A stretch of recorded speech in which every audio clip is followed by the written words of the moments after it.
Welcome po sa BIMS App How to Tutorial 27. Sa video na ito, pag-aaralan natin ang deduction section under the payroll management module ng BIMS App.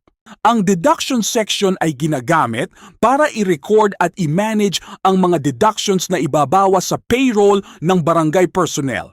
Kasama rito ang loan deduction, SSS deduction, PhilHealth or PH deduction, at other deduction. Mahalaga ang section na ito dahil lahat ng deductions na naka-record dito ay kasama sa payroll computation at directly nakakaapekto sa net take-home pay ng personnel. Una, mula sa BEM's main dashboard, buksan ang payroll management tile. Pagbukas ng payroll management page, makikita ang iba't ibang payroll sections.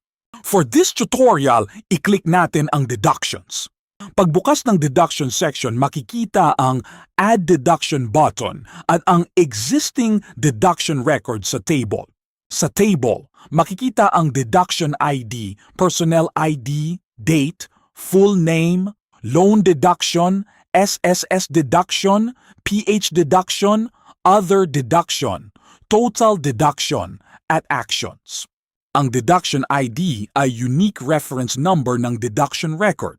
Ang personnel ID at full name naman ang nagsasabi kung kaninong personnel naka-apply ang deduction. Sa date column, makikita kung kailan naka-record ang deduction entry. Ang loan deduction ay para sa amount na kailangang ibawas dahil sa existing loan obligation ng personnel. Yung SSS deduction ay para sa applicable SSS contribution. Inyong PH deduction naman ay para sa PhilHealth contribution. At mga other deduction ay ginagamit para sa ibang authorized deductions na hindi kasama sa previous categories. Sa total deduction, makikita ang combined amount ng applicable deductions para sa record.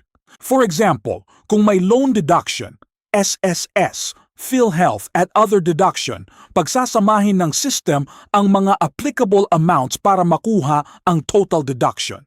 Ang total deduction na ito ang isa sa mga values na ginagamit during payroll computation.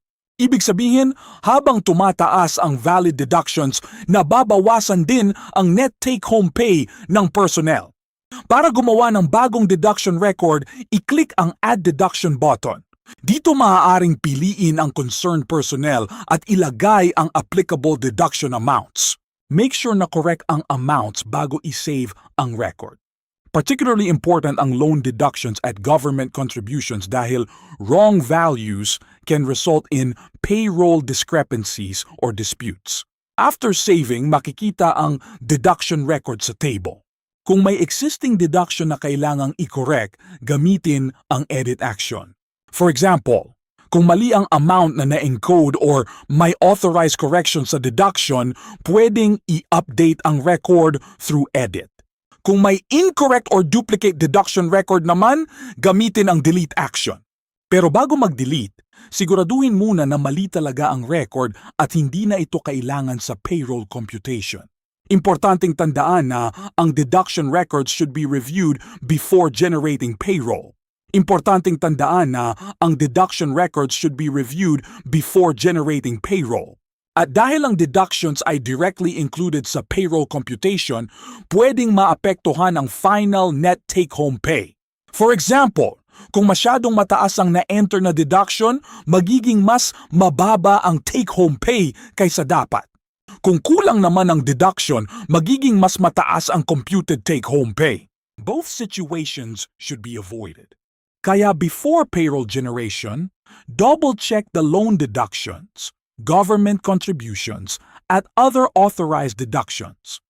Sa help context ng deduction section, makikita rin na lahat ng deductions are included in payroll computation and automatically reduce the net take-home pay. This section is editable before consolidation, kaya mas magandang gawin ang necessary corrections habang nasa preparation stage pa ang payroll. In summary, ganito ang basic process. Open payroll management. Go to deductions. Review the existing deduction records. Click Add Deduction para gumawa ng bagong entry. Use Edit kung may correction. Use Delete kung may incorrect record. Then, verify the total deduction before generating payroll. Ang goal natin ay simple. Siguraduhin tama ang deductions para tama rin ang final take-home pay ng personnel. Sa next how-to tutorial, pag-aaralan naman natin ang loan payment section ng payroll management module. For now, ito muna ang tutorial on how to manage payroll deductions in the BIMS app. Pwede nyo rin pong subukan ang BIMS app mismo. Punta lang po kayo sa BIMS website portal, https://epfcomposite.com, tapos i-click ang Launch BIMS app button. Pagkatapos po, lalabas ang login page. Para makapag-login pansamantala, gamitin lang po ang login credentials na nakasulat sa itaas ng login page. Ang BIMS app po ay online daily from 8 a.m. to 8 p.m. for evaluation.